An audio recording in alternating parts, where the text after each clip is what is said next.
That is one gutsy man to present me in my own language. I'm fine with Michael, or if you just yell. So we're going to do a short presentation in 20 minutes, and then there's room for Q&A at the end. So please feel free to hold your fire until I'm done, but I'll make sure we have enough time for. There's 24 minutes and 51 seconds to do this, and hopefully you feel free to ask any questions, because that's what we're here all about, right? So the global market of mobile VR. I'm from Jaunt. We're a company about 3 years old now, 2.5 years from California. My speech today is about the global market for VR. There was a lot of talk about VR this week. I don't know who was at the Samsung presentation, Unpacked, on Sunday night, where Mark Zuckerberg of Facebook showed up. Anybody? Nobody? We didn't miss anything. So the thing is about VR, what we are trying to create is a world where you can be there on stage with Paul McCartney. That's our camera right there. It's actually a picture from August 2014 on our first prototype camera, but it was right next to Sir Paul. Or you can also be him, this guy dangling on this edge.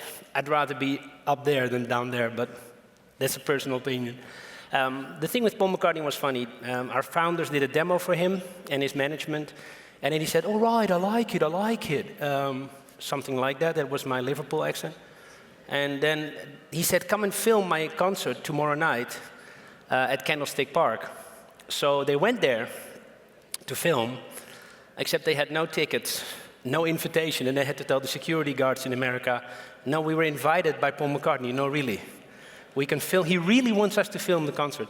Somehow they got in, and then Paul McCartney said, "Oh, well, let's see. Put it right here." And then he put the camera himself between him and the drummer. So that app is available already for more than a year now. If you go on Android Store or on the Google Play Store or the Apple Store, the App Store, the Paul McCartney piece is there. It's for free. You can download it. And you are between Paul McCartney if you look to the left. And on the right is the drummer. And it's the first thing we did that got a lot of attention, and we're very proud of still. And after that, Sir Paul also became an investor. That was his one request he had. He said, "I'll let you film, but I want to buy some shares in the company," which he did. So now I call him my colleague, the Beatle. Virtual reality is the next platform. That's what Mark Zuckerberg said on Sunday night. And he said it before.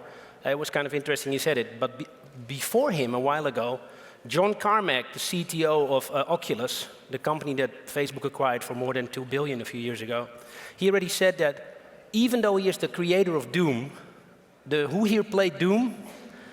I'm feeling really old now, guys. Help me out here. Come on.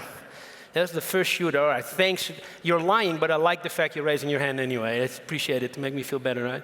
So that was created in the mid-90s, and then afterwards Quake. So he's a big gamer and one of the legends of the whole field. And John Carmack said that even he thinks, although he works at Oculus and is the creator of Doom and Quake, that cinematic VR will be a very big part, actually the majority of the time spent in VR. So if you're looking at a perspective of an investor, an entrepreneur, or anybody in the space, don't only think of games, but look elsewhere. There are many verticals in this space. There is real estate, there'll be healthcare, there'll be education. There are many other applications than entertainment and news that we're in, or than games that people can think of. There we go. Yeah.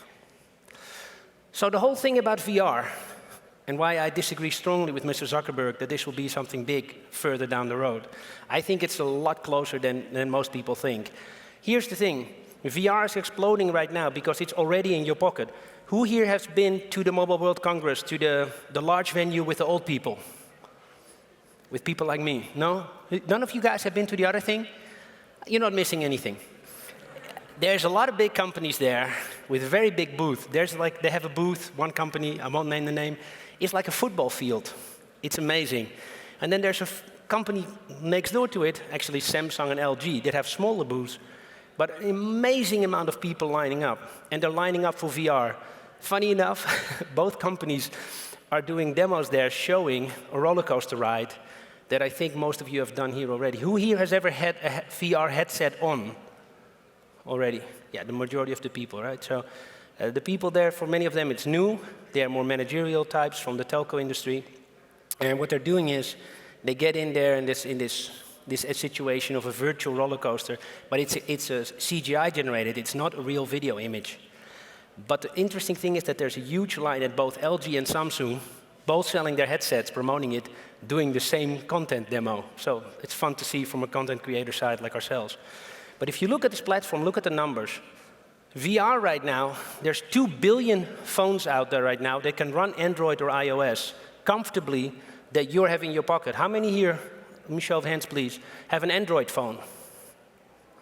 And how many on iOS? And where's the representative of Microsoft on Windows Phone? He didn't come today. Nah, this is a bad joke. Hey? But see, who has a Windows Phone that does not work for Microsoft? Anybody? No, 0. So this gives you an idea of where the market is. But it's actually here pretty split, huh? Android, iPhone. You can download many content applications already and gaming applications for VR right now. Not in 2018 or 19, but now. And the only thing is you need a cardboard headset or other similar devices that are now coming out. There's one from a company called Homido, piece of plastic, $10. Google Tech, $8. They're very cheap that you could put on for the cheapest version of VR. And there's 2 billion phones like that. Now, in the most optimistic scenario, and this is important to look at market size, the analysts that are predicting, I don't know how they do this, but analysts are predicting that by the year 2020, there will be 50 million head-mounted displays sold at most, 50 million. So those are the tethered headsets that are connected to a computer. And those could be the HTC Vive. It could be actually also the PlayStation VR, which will be connected to PlayStation, the Oculus, obviously. And there will be other devices coming out over the next 2 years. But that's 50 million. The mobile market at that time, in the next 3 to 5 years, there will be 4 billion devices enabled for VR. All these things that you need to create great VR, positional head tracking, sensors that are right now in the more expensive head-mounted displays will be available standard in your cell phone over the next 2 years. So if you are in this space, I'm looking at the entrepreneurs and investors, thinking about VR, don't think backwards, don't look at what's available right now, but also look at the next 2 years. Look at all the cell phone capability that's coming out. And this market is so much bigger because it's already in your pocket and it's actually expanding. In your pocket, that sounds really bad, but you know what I mean. It's growing. So there are 3 main types of VR, because there's a lot of definitions. I won't go into the scientific definitions because I don't understand them anyway, but look at it roughly this way. There's 360 video, which you can run on Facebook and on YouTube. It will be monoscopic, the sound will be mono, but it's a fun way to do something. We did Zoolander last week, the demo for Zoolander in VR, and on Facebook we had about 4 million views in the first 16 hours. So it gives you an idea about the appetite. Mark Zuckerberg said on Monday in his keynote that on Facebook they've done already over 1 million hours time spent looking at 360 video up to now. So that goes fast. The next level is the thing what we call virtual reality in your pocket. It's a cinematic VR, 360-degree stereo, immersive 3D audio, but you need a cardboard device or a device that you can click your phone in and put it in front of your face. That's the second level. The third level of VR, and it's a stepping stone, is the VR gaming. Usually devices made for gaming, let's put it that way. And those are very strong, fast computers that you need to run the HTC Vive, to run Oculus, and those devices you've heard are from $600 and up, beside the cost of the computer. So you're looking then at a significant investment and at automatically a smaller market. But an awesome experience. I recommend everybody, if you haven't tried it, take a look at the HTC Vive, which has positional tracking. It's a wonderful game experience, although I'm still to meet the first guy that gets his wife or his boyfriend as far, I don't care, either way, to put it in the living room. Like there will be, we asked even as friends at HTC, can you put it in the living room with the big, you know, the big scanners around you, and then you live in the middle and no salon table? And the guys go, no. No, nobody gets it in the living room. But still awesome to have. So it's definitely something I will negotiate with my girlfriend when this comes out. Early April now, this is also interesting, right? It's not next year. HTC Vive has been confirmed for early April, and the Oculus Rift comes out late April. So these are things that are coming out in the next weeks. It's not even months or years anymore, but it's weeks. So a little bit about Jaunt, how we got into this. I like this, it's called the highlights. And then you get a picture of our two founders. We have other highlights, other than these two handsome guys. So this is Jens Christensen and Arthur van Hof. Actually, originally a Danish man and a Dutch guy, but have been in Silicon Valley for over 25 years with a long track record in technology. And Jens has done a bunch of successful companies taken public, Arthur as well. And Arthur is especially well known in nerd circles, because if you have an Android phone, you have some code in your phone that he wrote. There's billions of people using his software, because he was the man that was on the team that wrote the first code of Java back at Sun Microsystems. And he then subsequently did some other companies that he sold to TiVo, sold to Dell, sold to Flipboard. And Jens and Arthur started this a few years ago. Just after they had seen an Oculus Rift, and then they built an application for it the simplest way. They built a very simple camera themselves, 3D printed it with a bunch of GoPros. They had two rooms in the office back then, the room and the meeting room. That was the office. So they shot one in the room, in the office.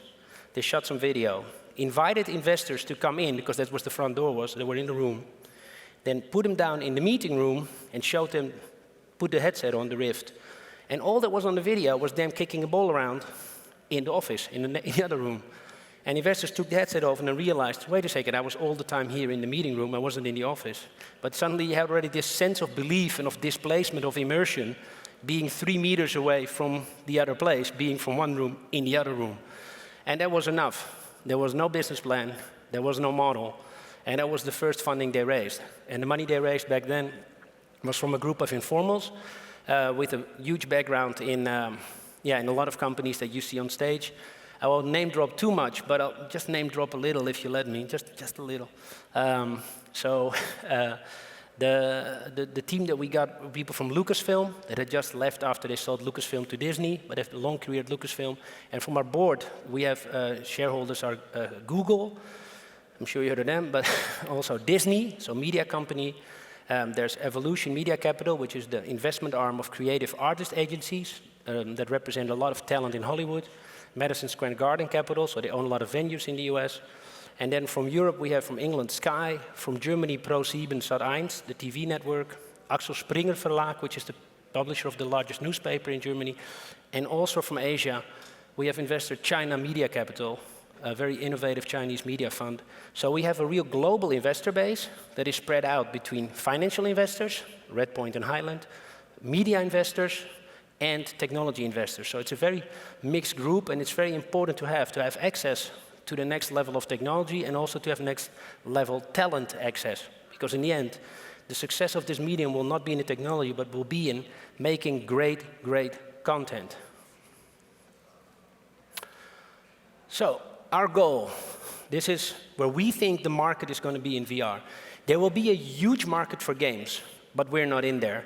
Making games is not only really hard, but it's also very expensive. And when we first started, we thought that games would be awesome, like you'd have like, well, not Doom, here I'm dating myself, but you know, things like, well, all the first-person shooters.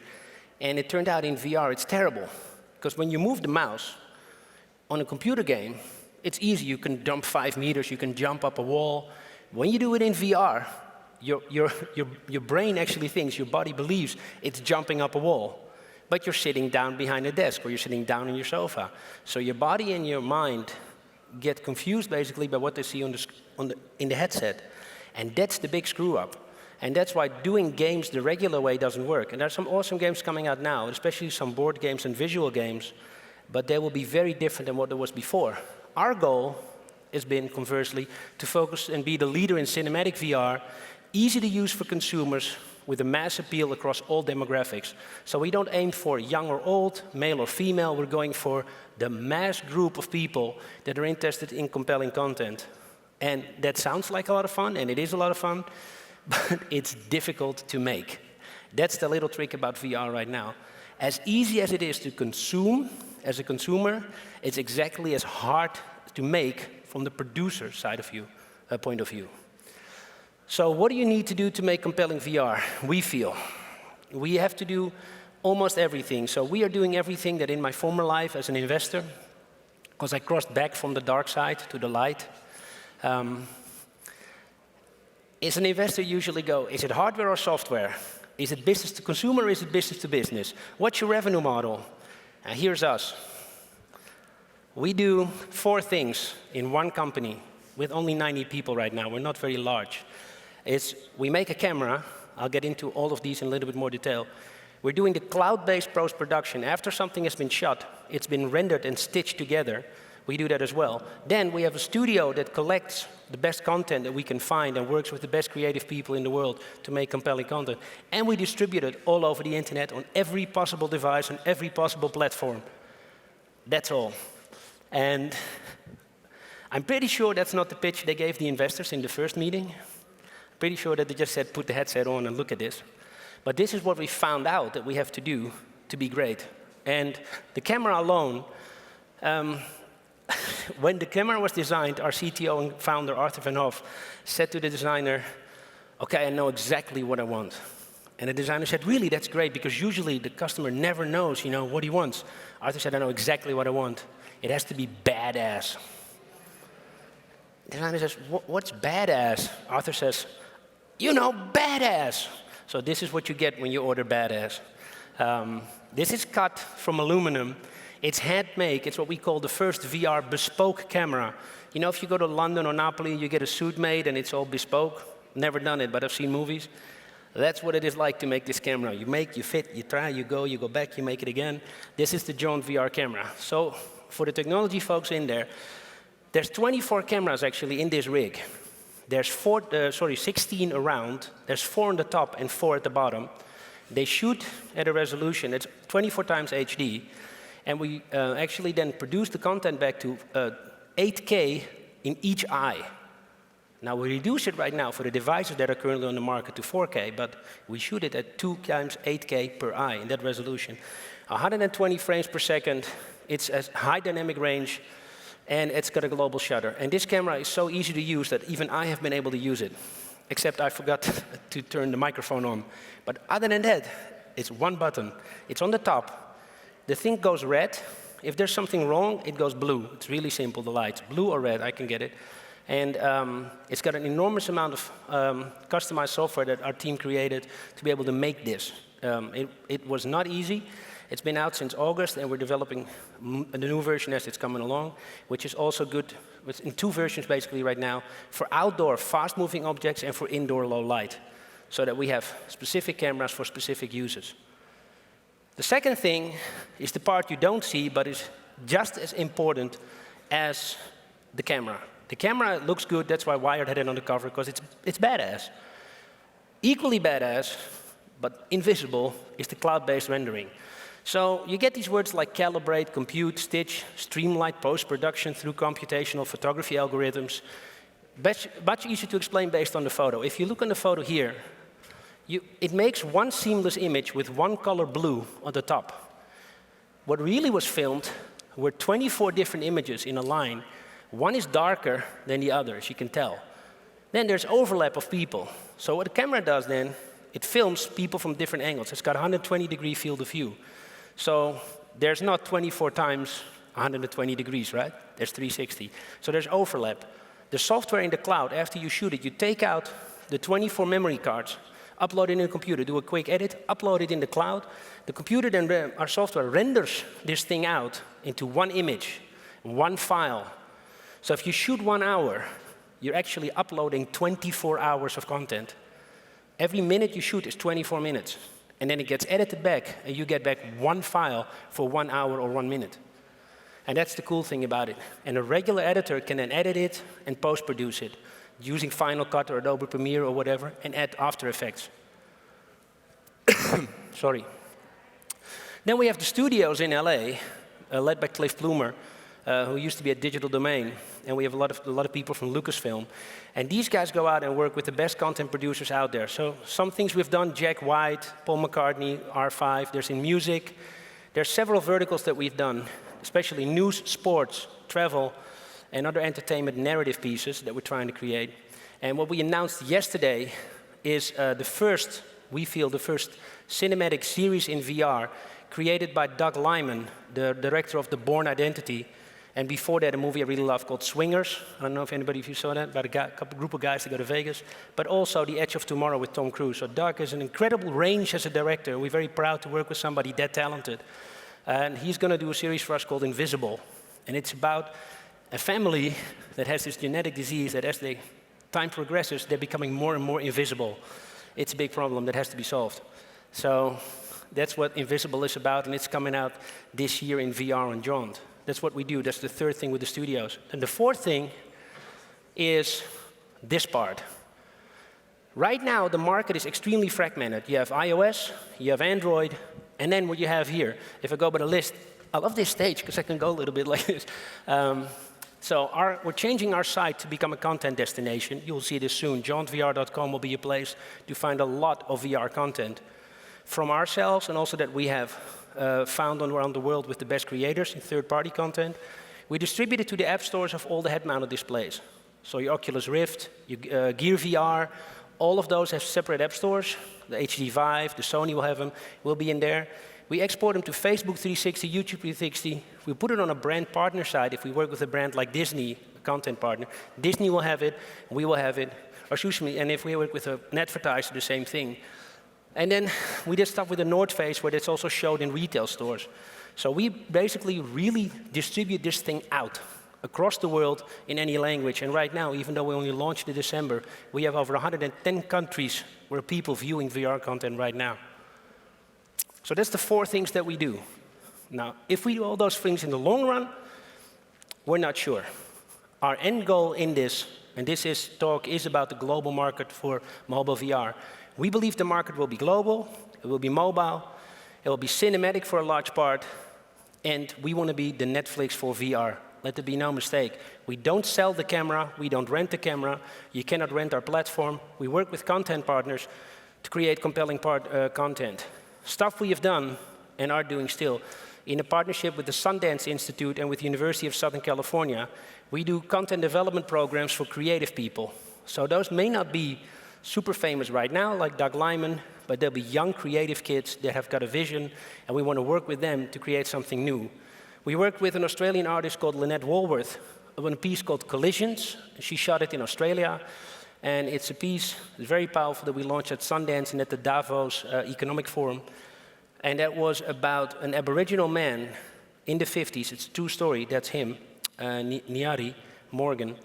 And the British were testing a nuclear device in Western Australia. And that's his first contact, his first collision meeting Western people was the explosion of a nuclear bomb in his backyard. They ate all the contaminated kangaroo meat and the whole family died. And he's one of the few people that we left in that family. So we try to also tell those kind of compelling stories, but not ourselves, but with creative people like Lynette Walworth. In sports, in music and travel and news, we work with ABC and CBS. And here's the thing for VR that I want to stress for everybody. It's best if you partner to grow the market together. There's nobody, even though we do four things, in all those four areas, we work together with the best partners. If you go at it alone and try to create your own vertical, it will be very difficult. You have to grow this market together, and then everybody will be successful in a bigger space. But if you try to go at it in a singular market, own a specific piece, vertical, or a specific technology, it could become hard. That's why we work with most major leagues in sports. We've done things with the NFL, with the NHL that we're announcing soon, in American hockey and football. There's a lot of that stuff going on. And like I said, in news, we've worked with ABC, sending them to North Korea and places like Syria. You don't want to go there yourself right now, but you want to see what goes on there. And VR enables you to be in it, in those countries, at a military parade in North Korea without actually being in the military parade in North Korea. Now, like I just said before, Zoolander we did last week. We do more stuff with Hollywood movie stars and with film studios as time progresses, but also with brands. And we try to work with brands to help them develop a natural feeling in VR where they're not like an ugly banner on a web page. I will totally admit I was guilty at selling that piece of crap myself for the last 20 years because there was no alternative. But right now, we're trying to work with brands and help, like the North Face, create experiences that people actually like. And for a brand, it's different. Now people are not looking at the banner, they are in immersed. They're immersed in the brand completely. So that's the kind of stuff that we try to help brands with. And we do that, well, we'll see more announcements as time progresses. I have to make sure I don't say too much there, I'm sorry. So this was Sunday. This is what Mark said. Virtuality is the killer app for 5G. And, well, this was funny. All the people there were 5,000 Gear VRs. Everybody put a headset on. And as they were seeing a demo about the new Samsung S7, Mark Zuckerberg walked by, and nobody saw him. And as they were done, took it off, he was standing on stage. That was fun. But Mark says it's a killer app for 5G. 5G is years out. See, I disagree based on my girlfriend's grandfather. That's him. This was our Christmas. He is 86. He has got Alzheimer's in a very bad case. He can't recognize his own 3 sons. He's trying to forget about me, but he makes me think that virtuality is the killer app for 4G for right now and in 2016 because it's doable right now. You need some bandwidth, you need some Wi-Fi preferably, but if you do it off 4G, it is streaming. You don't download it first. What we did with him is we did a piece with ABC called Holiday Cheer in New York. And it was December in New York, and there was snow, and there was a horse carriage riding along Central Park, and there was the Macy's with all the beautiful shopping windows. And we put it on Grandpa's head, and he just looked at it. He doesn't understand how to click, doesn't matter. Just put the headset on, he goes, I'm in New York. And that's when I believe Zuckerberg is wrong, Grandpa is right. Now you can be in New York. Thank you very much. I'll take your questions now.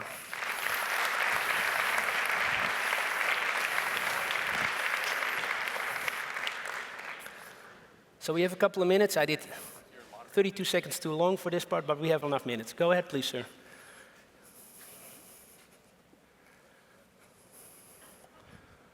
Hi. Hello. Hi. A great presentation. I loved it.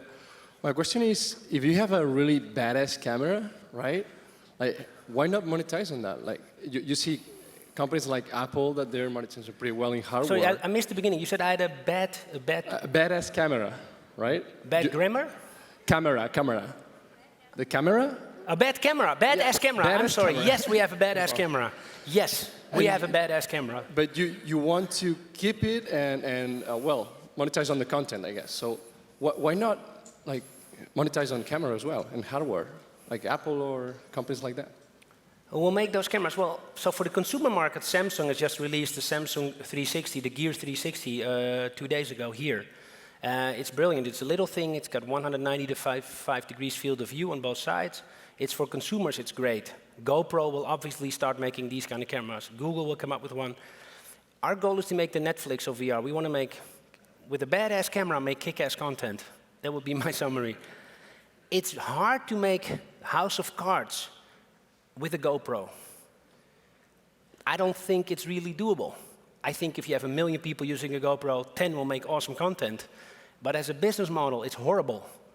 So what we try to do is get a business model that's very sensible, like an HBO or a Netflix preferably, where you have, or Spotify if you want, where you have subscription model content and maybe some pay-per-view, so transactional video on demand, where you can watch a concert for a few dollars or for a few euros. Instead of paying out 200, you can see one song for maybe 99 cents. That's the kind of things we want to go for. And then the people that we work with, Sir Paul, he wants the best camera out there. He doesn't want a cheap GoPro. So, and we don't see Apple going in that direction. Apple will definitely come on the market within the next 18 to 24 months with a special device. But we don't know if it's going to be VR, AR, but they're going to come with something. But it will most probably not be a professional camera. Yes, please. 1 second. Sorry. Yeah. What is the time limit of using VR right now, head and eye? What is the time limit? That's a good question. The company is called Jaunt because it's, I didn't know the word myself. It's an American word for a short trip, preferably a pleasant one, not a horror trip. I had some horror taxi drivers this week. That was, man, I wish I had the headset on. These people go fast. They should be on the circuit. But we think 5 to 10 minutes is comfortable. I've done an hour and a half. I don't recommend it to anybody. But I was looking at all our content looking backwards. because it shoots around, and I was trying to see what goes on behind me at a boxing match or at a concert. It's a lot of fun, but it's weird. Comfortably, you say 10 minutes, you take it off, you talk to your girlfriend or your wife or both.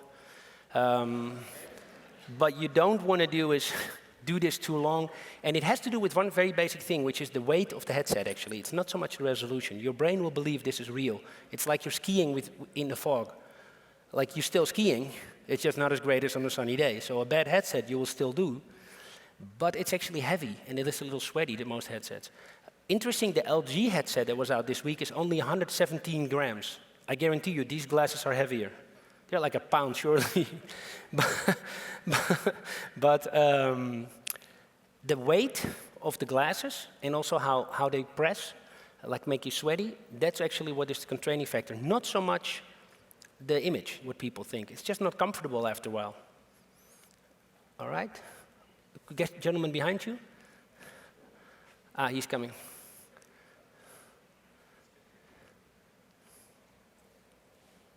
Okay. Yes. Can you hold the microphone? Oh, did he go with the camera? Oh. I will repeat the question if you yell it at me. You mentioned healthcare. Yes. Right? In the beginning. What is your experience in this field of application? Good question. The question is, I mentioned healthcare, but there's no experience, what my experience was in this field of application. That's a good question. We know that a lot of surgeons have approached us, a lot of hospitals and research institutes, to show operations and show this to other students and other hospitals around the world, so they can see, especially reconstructive surgery. So stuff that is detailed, you have to see from close, is hard to teach to students if they're in an audience. So that's a lot of interest in healthcare, just actually getting the camera close to then be used for teaching it to other students, and to other surgeons. Same with open heart surgery and all the fine microscopic surgery stuff that is small, in a small space that is hard to show. That's what we heard a lot in healthcare. The other thing is in therapeutic, is helping people with post-traumatic stress disorder and other people that are basically confined to a specific space, to get them calmer, because people actually found out in studies get calmer if they look at stuff that they like. Basically, of course, it's normal for everybody, but especially in those kind of situations. So I hope that answers your question. They're going to shoot me through the kneecaps if I go on, so I'm going to finish it right now. Thank you so much for your time, and appreciate it, and hope to see you next time. Thanks.